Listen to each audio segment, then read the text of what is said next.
Radio VL. Premier média de jeunes en France.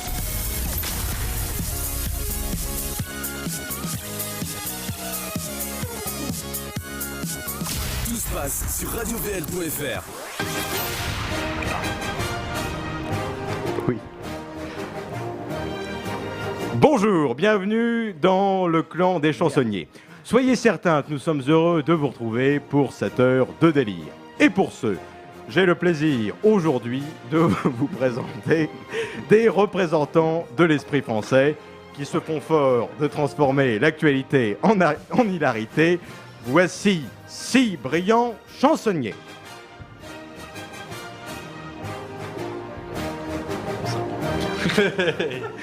Quand sa femme a appris qu'ici on l'appelait Bourrafon, elle a intenté une action en justice pour publicité mensongère. Michel Bourrafon, bonsoir. Aristocrate ayant survécu à toutes les révolutions. Tous les soirs, il guillotine les politiques devant la foule en délire qui crie « Gardez-nous les parties molles pour nos chats !» Amaury Gonzague. Bonsoir. Sa fiancée sait qu'il le trompe. Elle sait quand, elle sait où, elle sait avec qui, mais elle se demande encore avec quoi. Aurélien Lehmann. Quand il va déjeuner chez sa grand-mère et qu'il s'étonne de voir tant d'arêtes dans le poisson, elle le rassure en lui disant « Ne t'inquiète pas mon petit, c'est parce que je me suis coupé les ongles de pied. » Nicolas Beretti. Mais quelle horreur.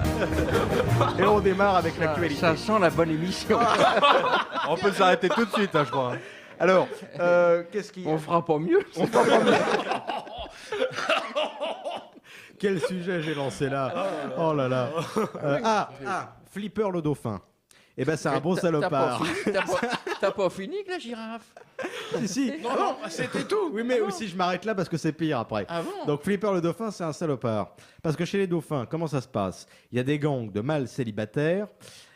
Ils poursuivent et isolent une femelle dauphin. Ah oui. Et ils la poussent à s'accoupler. Et si elle veut pas, Il la la pousse à l'eau. violent. Ce qui prouve bien qu'il se soucie comme au bistrot des boules de Flipper. Hein? Comme dirait l'autre, hein, c'est assez, dit la baleine, je me cache à l'eau et je me marsouins. Oh, dis donc, il nous a pas habitués à ça, Pépère. Hein, ah, dis donc, il y a de la bonne blague, on a bien fait de venir. C'est bien parce qu'au bout de 35 minutes, on y arrive, quoi. Surtout, ne prêtez pas votre téléphone. Ah non. Ne le prêtez pas. Parce qu'en Lorraine, une dame a prêté son téléphone à une de ses amies et elle a écopé une facture, tenez-vous bien, de 44 000 €. Alors, non, et le mal-souris, Le gars sourit, oui. eh bien, il en met un coup à Madame Souris, frénétiquement, jusqu'à ce que mort s'en suive. Oh, il tue la petite. Et tue... Non, Après la souris non, vient non, un morse. non, c'est Il monsieur tue qui les meurt. autres. Non, oui, il tue les autres mâles, mais ensuite, lui, Oui. il Il se fait mal, non? Non. il s'accouple jusqu'à ce qu'il meure d'épuisement. Ah, lui-même meurt. Vous vous rendez compte? Oh, ouais. Heureux. Ah, J'espère qu'il n'y a pas de c'est- souris au Sofitel. on parle de choses sérieuses. Oui, monsieur Bourrafon. De science. On parle de En science. science, effectivement. Et là, Bourrafon nous balance ses saloperies. Science. 3 nouveaux suicides chez France Télécom. Ah, zut. Ah oui. Par pendaison. Ceci dit, on ne peut pas reprocher à des opérateurs téléphoniques d'être pendus au bout d'un fil. Hein. Non, ils ont réussi à transformer leur période d'essai en période d'essai. Alors, un Sud-Africain vient d'effectuer la plus longue conversation téléphonique du monde. 50 heures. C'est même pas une femme qui a eu le record. C'est de l'injustice quand même, hein. Parce qu'elle s'entraîne drôlement. Une qui aide les opérateurs français, mon cher Gonzague, c'est quand même Nabila. Ah, j'aime Allô, beaucoup la elle petite passe sa vie Nabila. à ça, la Ouais. fille. Hein. Elle est bien. Elle est bien, non. Alors d'ailleurs, chers auditeurs, parce qu'on en parle depuis longtemps de Nabila, oui. mais Monsieur Gonzague Oui. n'a jamais vu Nabila. Non. C'est pour ça que nous avons amené cette rare radiophonique une image de Nabila. Je fais passer. Que l'on va faire tourner. Alors, Pas trop longtemps, monsieur Bourrafon. c'est une idée formidable. C'est le site d'achat et de vente en ligne Le Bon Coin qui a décidé de faire une page consacrée aux rencontres. Et elle veut appeler ça authentique, le bon coup. Oui, oui. Ça, c'est très bon. Oh, écoutez, il y a quand même Il y aura de des l'idée. occasions. Ah, il y aura une vieille ménagère à Il y aura vendre. du neuf. Ouais, c'est ça. Sur une table fornica, c'est Voilà. ça. Alors, Taubira va avoir du boulot parce qu'après le mariage homo, il serait question du mariage des prêtres. Vous Oui. avez vu. Et puis, c'est sérieux, c'est le numéro 2 du Vatican qui C'est un en peu a pareil, parlé. non? Comment? C'est un peu pareil. Bon, ces Attends, paroles attends, n'engagent attends, que mais vous. attends, j'ai un copain quand même là. J'ai un copain prêtre, quand même, faut pas déconner. Et ils sont quand même un peu bizarres. Hein. Ils voient pas les choses. Tu sais, je le voyais, puis il avait grossi. Je lui dis, donc, quand même, t'as vachement grossi. Elle me dit, non. Ah si, je t'assure que t'as grossi. Il me dit, mais non. Mais je lui dis, mais si. Mais il me dit, mais non, attends. Je rentre toujours aussi facilement dans du 12 ans. Vous savez qu'il y a un film qui sort sur Diana. Eh bien, une association, elle aussi, a porté plainte parce que la production avait mis une affiche à l'entrée du tunnel de Oui. l'Alma. Oui, c'est vrai. J'avais vu ça, c'était excellent. Vladimir Poutine pour le prix Nobel de la paix. Ça s'invente pas, ça. Et là, Poutine a répondu qu'il verrait d'un œil très mauvais des gens qui ne voteraient pas pour lui, pour le prix Nobel de la paix. C'est quand même une bonne idée, ça. Mais pourquoi pas, quand on regardez l'affaire Snowden, c'est extraordinaire, c'est ce mec qui était poursuivi, qui est resté à l'aéroport. On a quand même, parce que Poutine, on dit c'était un plus ou moins un dictateur, on a quand même un type qui est accueilli par quelqu'un que tout le monde considère par un dictateur, parce qu'il est poursuivi par un prix Nobel de la paix pour avoir dénoncé des atteintes aux libertés individuelles. Allez comprendre. Oui, c'est vrai. Oui. Un petit peu d'intelligence, ça ne fait pas mal à notre émission. Rebonjour. Alors après la pause fiscale du gouvernement qui va coûter des milliards aux entreprises et aux particuliers, le musée d'Orsay organise depuis la fin du mois de septembre une exposition consacrée aux contribuables. Oui. Il y a beaucoup de cons là-dedans, hein, je trouve. Une exposition. C'est clair. Mais, non, mais s'il vous Et- plaît. coupe jamais un compte. Voilà. Alors, Je- surtout ma vous connaissez famille- pas l'étiquette, monsieur Bourrafon. On a déjà été coupé, ça suffit. C'est vrai. Donc, voici donc que le musée d'Orsay organise depuis la fin du mois de septembre une exposition consacrée aux contribuables. Absolument. Une exposition qui s'intitule en effet L'homme nu. Ah, dis donc. De fait, après la France d'en haut de Jean-Pierre Raffarin Oui. et la France d'en bas de Jean-Luc Mélenchon, voici la France à poil de Pierre Moscovici. Alors, parmi les plus belles pièces Oui. de l'exposition, mon regard s'est arrêté sur une statue de François Hollande nu. Oh. Ça, c'est Le Et- jour, Est-ce qu'il l'a de travers, comme la cravate?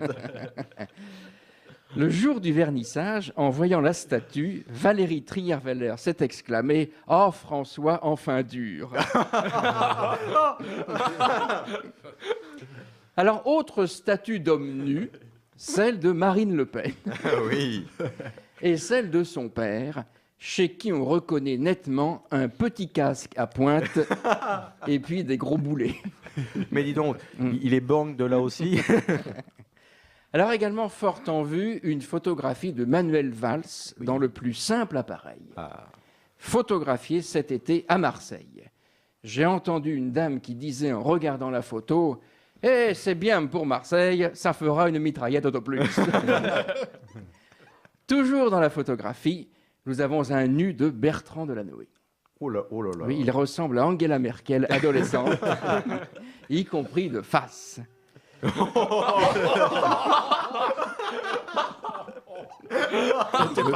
Le pompon de l'expo, c'est Dominique Strauss-Kahn. Oh. On savait qu'il aimait bien se faire croquer, mais là, pour une belle pièce, c'est une belle pièce. En effet, porté sur la toile par un peintre orientaliste, on le voit sortir d'un bain turc et demander sa serviette à une femme de chambre. En voyant le tableau, on se dit que décidément, avec DSK, l'art n'est jamais loin du cochon.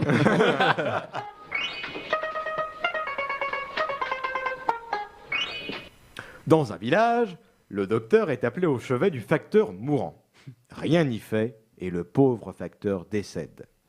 N'ayant pas réussi à diagnostiquer la cause du décès, le docteur décide de faire une autopsie. C'est là qu'en étendant le cadavre nu sur la planche d'opération, le docteur découvre un pénis gigantesque, énorme.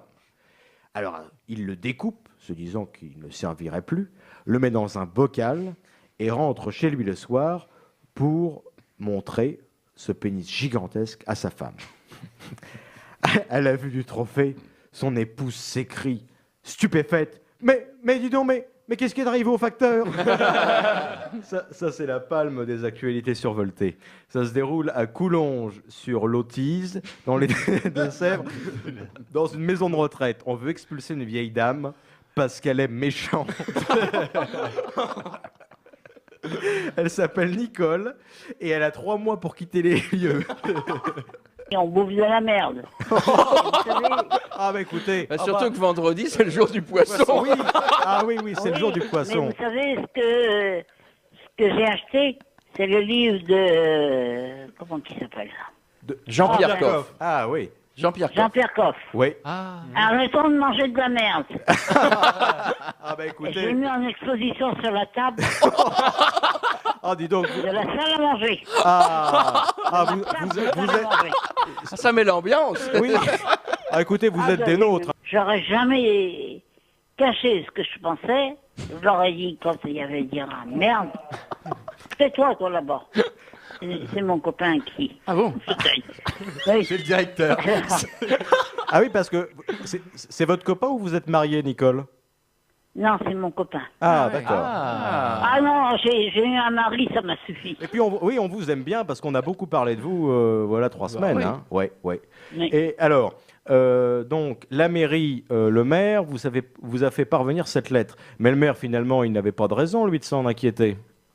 Il n'avait pas de raison de s'inquiéter, surtout qu'il n'est jamais là. Ah. Et me dire que j'ai fait voler une assiette à travers le réfectoire. Si j'avais pu lui atteindre la... Madame, si vous souhaitez vous venger de toutes les vilainies que vous font subir vos collègues, vous remplacez la télécommande de la télé par celle de la climatisation. Sachant que la chaîne préférée de vos collègues, c'est la 52, vous verrez un peu l'effet que ça va faire. Ah oui, Monsieur Lehmann vous suggère de faire canicule. Ah, mais moi j'attends quelques années que Ah M. ouais. Lehmann soit en Quel est maison de ce retraite. chansonnier là qui me ça va être fait brillant. des conneries comme ça? Qu'est-ce qu'ils vous Il faut pas disent? dire que c'est tous les résidents. Il y en a qui me disent, tiens, comme l'autre jour, on passe à côté de notre table, maintenant avec un ami, on a réussi à avoir pas la directrice à force de gueuler. À force de gueuler, comme je dis. Vous avez bu? Hein? Oui. Oui, tais-toi toi, là-bas. Oui. Il faut avoir en moyenne 104 rapports sexuels pour avoir un enfant. 104. Oui. Ah oui. Voilà. 6. Ça refroidit quand même. 6. Faut Beretti, que j'en mette à 103. Beretti, il en est qu'à 4. Encore 100. Il reste encore un petit peu de marge. Et moi, quant à moi, le premier est demain. Mais Louis, il avait compris l'inverse. Il avait compris qu'il fallait 104 enfants pour avoir un rapport sexuel. Les hommes qui trompent leurs femmes sont susceptibles de mourir plus tôt. Ah, Hollande, pour ça qu'il garde son casque, c'est ce qu'il nous a dit. Hollande, un quinquennat et pas plus.